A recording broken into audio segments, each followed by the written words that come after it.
Yun na lang siguro, mga kababayan, gawin dito kay Robin Padilla, expelled po for ignorance.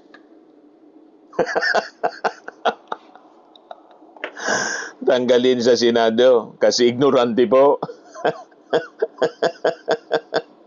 Hindi ba siya pinagsasabihan ng kanyang mga kasamang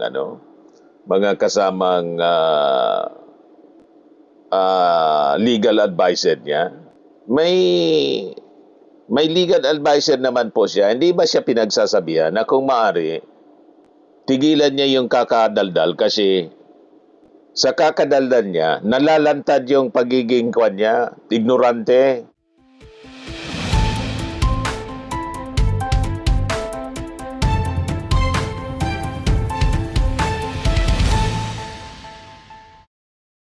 Ito po mga kababayan, si Dante Marabilla. So nagkalat na naman po ng kahihiyan itong si Robin Padilla. Bakit niya Mr. Marabilla? Sabihin ba naman na sana daw yung prosecution hindi one-sided? Yan o. Sana hindi one-sided ang ating prosecution, sabi ni Robin Padilla. Saan ka man nakakita, Senator Robin, na prosecution two-sided?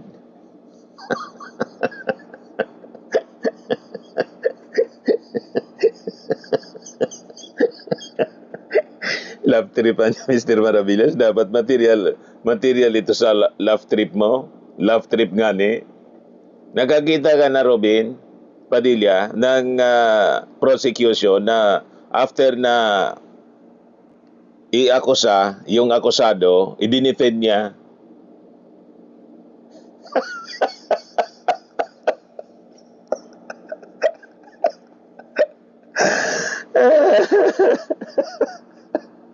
Sabi ni Robin Padilla, sana hindi one-sided ang ating prosecution. Ito ang iling ni Senator Judge Robin Padilla sa kaligitnaan ng pagtatanong niya kay lead prosecutor Gervil Luistro sa ikasyam na araw ng impeachment trial ni Vice President Sara Duterte. Sa isang press conference matapos ang trial, sinagot ito ni Luistro at sinabing mas nakapagtatakaan niya kung ipagtatanggol nila ang respondent.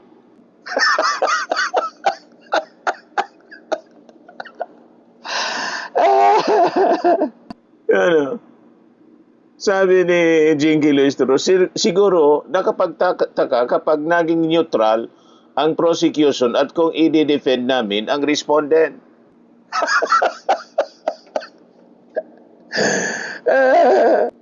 Saan ka nakakita, mga kababayan, na prosecution one-sided? Kahit yung defense, wala pong defense na two-sided, hindi one-sided, two-sided.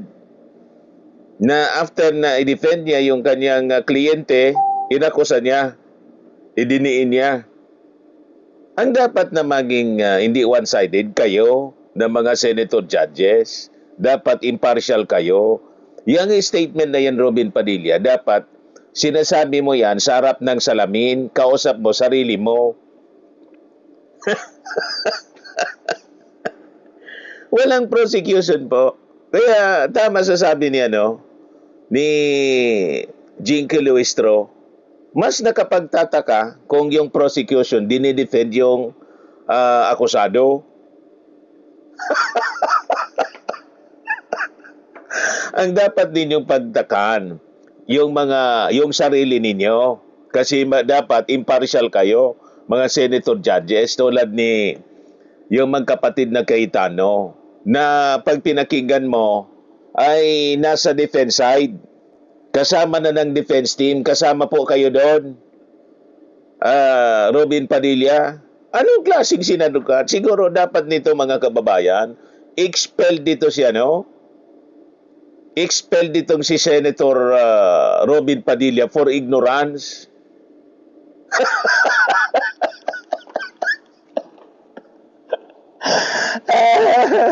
Di ba, mga kababayan? Matinding ignorance ito, mga kababayan.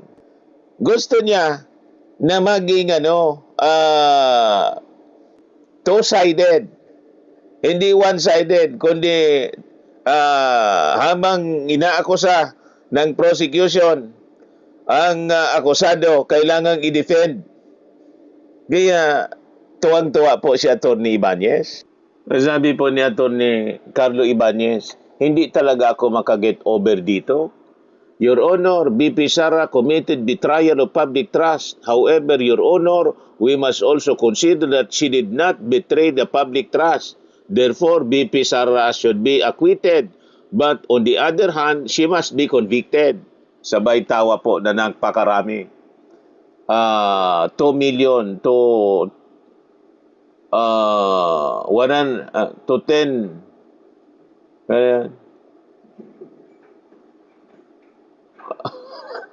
what 10 million power.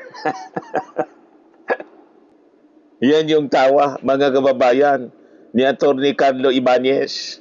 Saan ka nakakitang prosecution na hindi one-sided? Lahat ng prosecution, Robin Padilla, lahat yan na one-sided, pati po yung defense. Hindi pwede na defense counsel ka tapos may instance na parang prosecutor ka.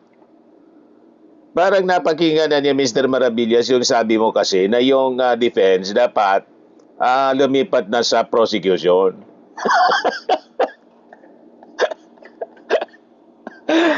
Sinabi natin yun kasi useless na i-defend mga kababayan. Itong si Sara Duterte kasi guilty pong malinaw at saka masisira lang yung karir ng mga abogado. Kasi napakahirap i-defend si Sara Duterte. O tingnan ninyo yung mga senator judges tulad ni Robin Padilla. Ang gusto niyang mangyari, yung prosecution huwag maging one-sided.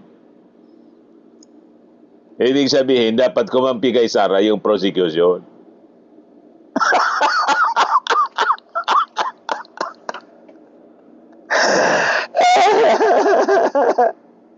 Nakakaya itong si Robin Padilla po, mga kababayan. Kaya sabi po ni Atty. Lorna Capona, nagdadasal na daw lang siya. Nagdadasal na lang ako. Yan ang reaksyon ni Private Prosecutor Lorna Capunan sa naging manifestation ni Senator Judge Robin Padilla na sana hindi one-sided ang ating prosecution. Alam namin, nakikita kami sa camera, trying to behave kami kasi you react as a lawyer, ani Capunan sa press conference pagkatapos ng day 9 ng impeachment ni Sara Duterte. Kanya, ganyan lang ako, nagdadasal na lang po ako para hindi makapag-react. Kasi baka magkasala pa siya at mapahiya, mga kababayan, si Robin Padilla, Senator Judge.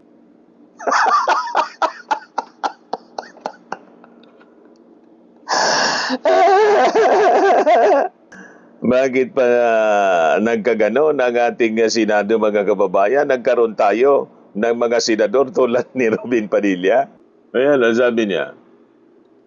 Ipinauliwanag pa ni Capona na hindi out of disrespect ang kanilang naging reaksyon sa front row. It's because years of training, we instinctively react to what we think is wrong or to what we think is unfair. Nauna siyang humingi ng dispensa kay Senator Judge Padilla sa parehong press conference. May I use this opportunity to apologize to Senator Judge Robin. There was no intent to disrespect him, ayon kay Capunan. So yun na lang siguro, mga kababayan, gawin dito kay Robin Padilla, expelled po for ignorance. Tanggalin sa Senado kasi ignorante po. Hindi ba siya pinagsasabihan ng kanyang mga kasamang legal advisor niya? May legal advisor naman po siya. Hindi ba siya pinagsasabihan na kung maaari, tigilan niya yung kakadaldal kasi sa kakadaldal niya, nalalantad yung pagiging ignorante. Dapat siguro, mabasa ni Robin Padilla yung sinabi ni King Solomon sa Proverbs, Sa Proverbs, tawag dito, 17 verse 28, sabi diyan, even fools are taught wise if they keep silent, and discerning if they hold their tongues. Yan, mas maganda sa Tagalog. Sabi diyan sa Kawikaan 17, verse 28, kahit ang mangmang ay parang marunong at nakakaunawa kapag tahimik. Yung mga mangmang, kapag nakatikom ang bibig, nagmumukhang marunong. Tulad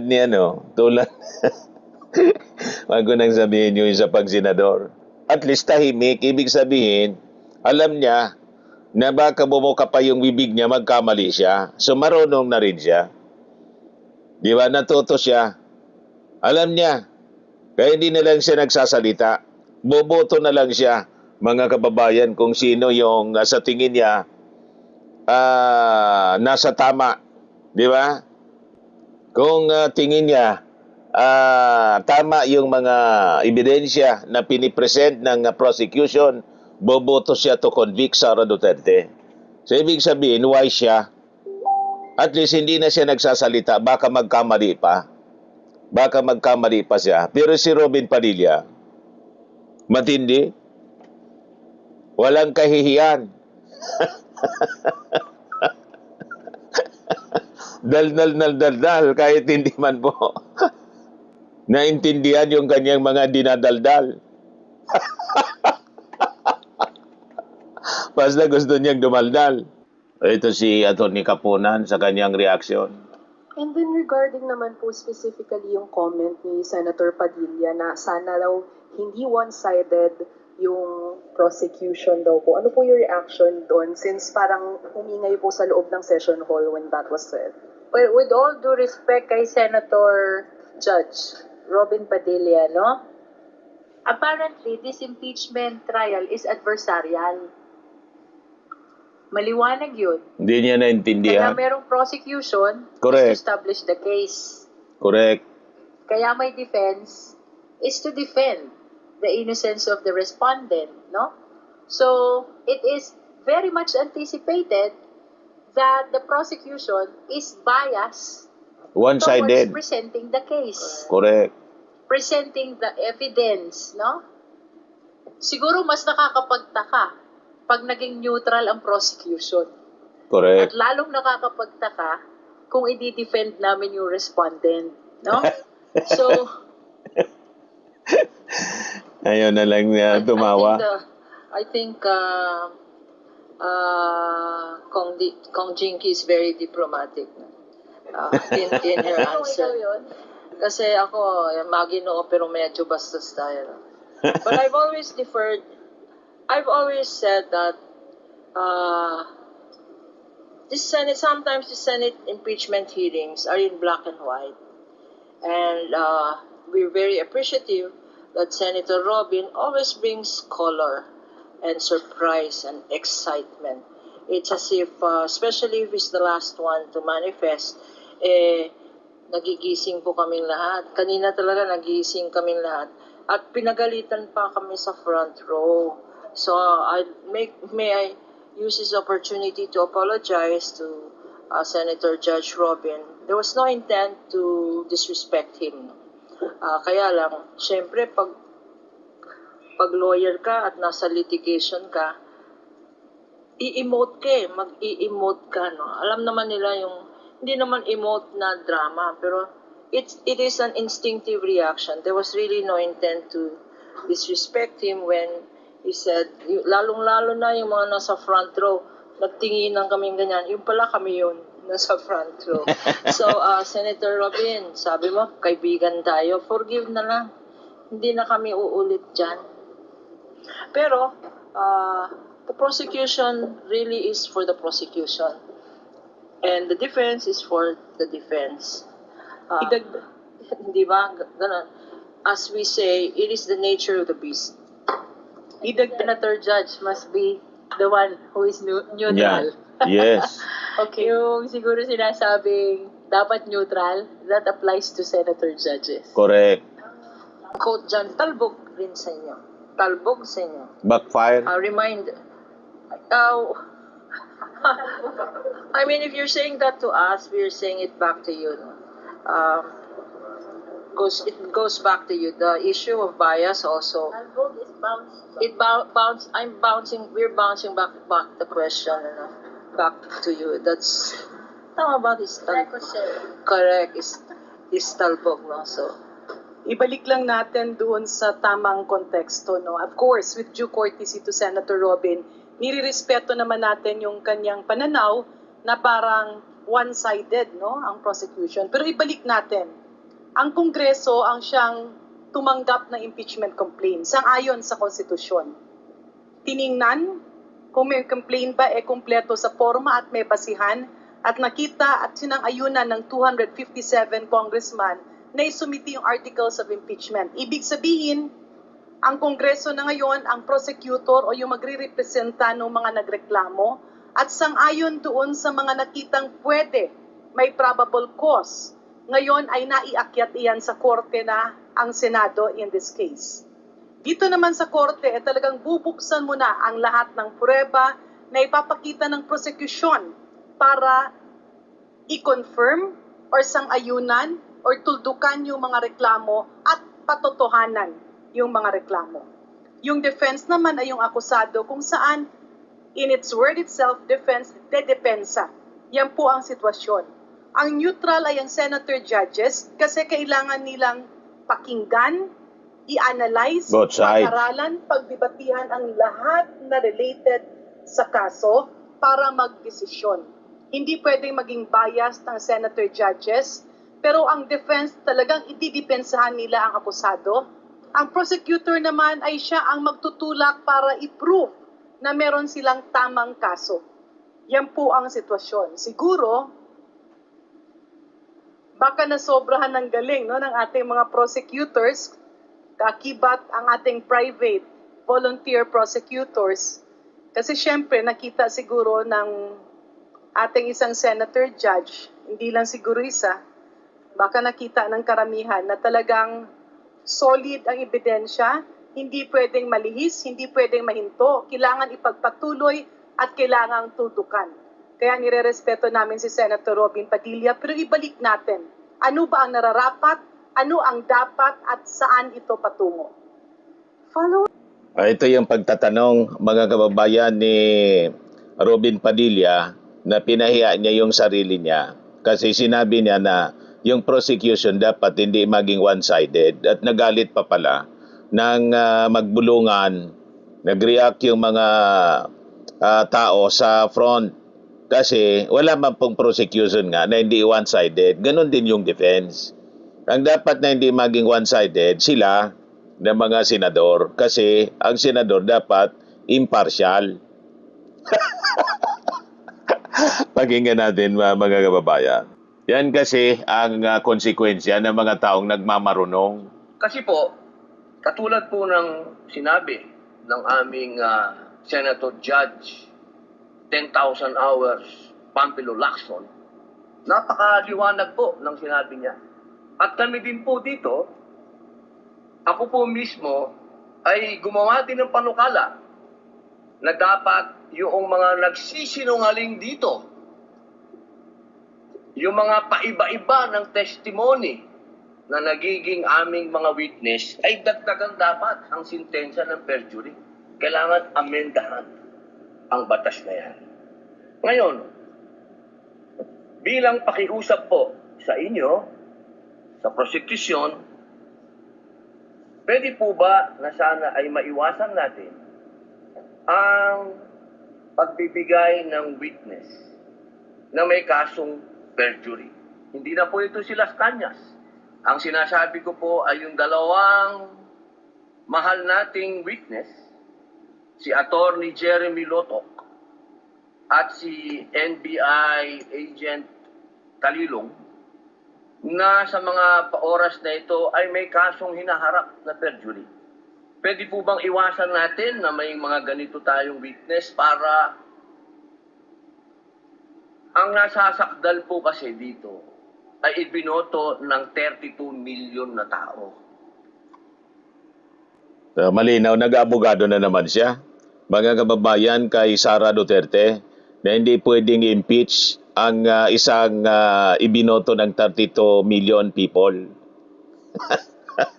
At dapat yung testigo daw po, walang kaso ng perjury. Pero bakit yung senator judge na si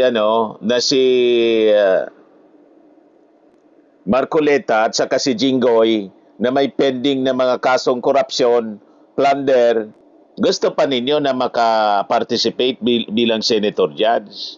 Pero yung witness na may perjury case, hindi pwedeng maging witness. Wala pa mang conviction. At may sinasabi nga ni Luistro na parang wala man pong kaso talaga na perjury. Yung dalawang testigo, pakinggan natin para ma-confirm natin mga kababayan. Dito nag-init yung ulo, mga kababayan, nang mag-react yung mga nasa front row nang sabihin niya na dapat ang prosecution hindi maging one-sided. Sana po, aming mga mahal na kaibigan sa prosecution, isipin nating mabuti bago po tayo magbigay ng mga witness na may perjury na kaso. Nagkaroon po kami ng dahilan na gumawa ng amenda na itong perjury ay amendahan. Pwede po ba yun? Your Honor, with all due respect, I would like to take exception to the question and manifestation of the Honorable Senator Judge Robin Padilla. First of all, we were able to verify already that there are no cases pending kita against mo? the prosecution witnesses. Wala mang In kaso addition, Your pala? Honor, and only to respond to the concern of the Honorable Senator Judge Padilla. Ang conviction po ay hindi ground for disqualification unless it is final and unless it is punishable by more than 1 year and that the crime constitutes moral turpitude. Alam niyo po, napakaganda po ng inyong sagot. Sana hindi one-sided Kita ang mo? ating persecution. Kasi, alam niyo, Saan ka nakakita ng prosecutor po na hindi one-sided? Yung nag-react po yung nasa front row. Yung mismong mga members ng prosecution panel na pikon si Robin Padilla.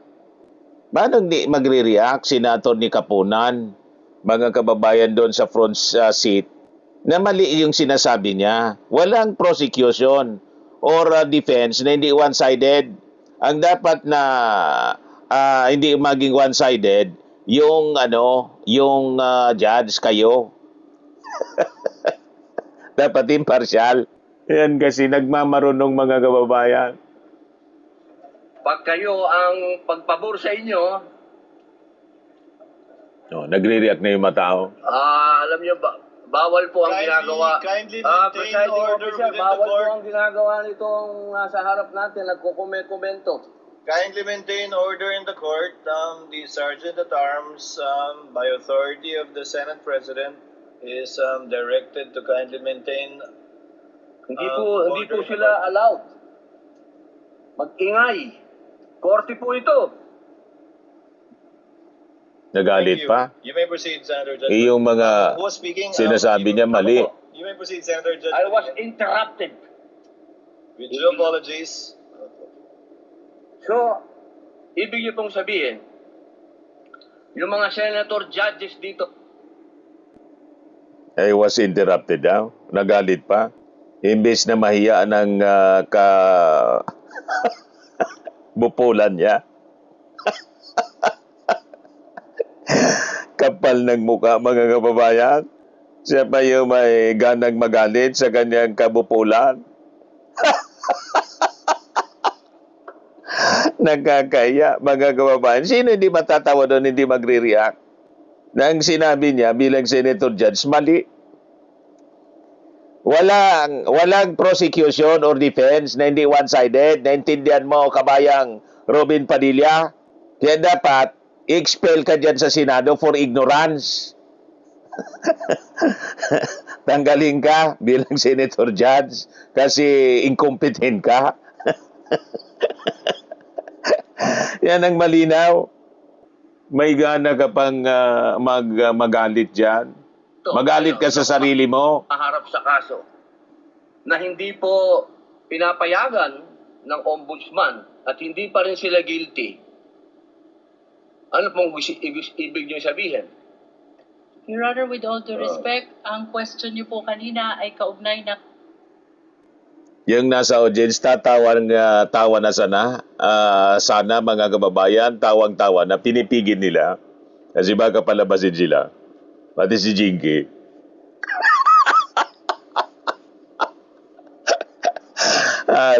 Galpakan na sana ng tawa.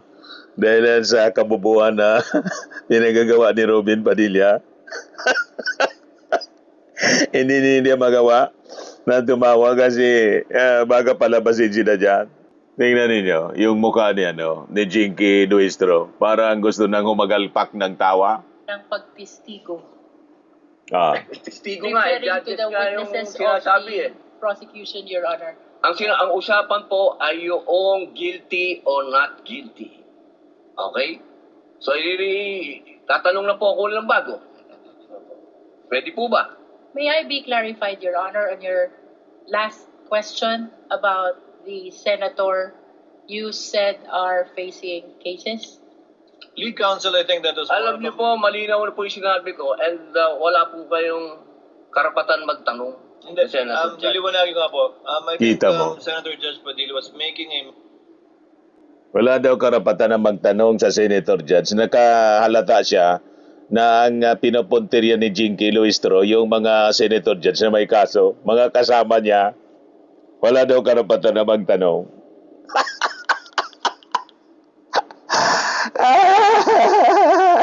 Nakakaya si kabayang Robin Padilla. manifestation and not posing a question to the lead prosecutor in relation to our two colleagues.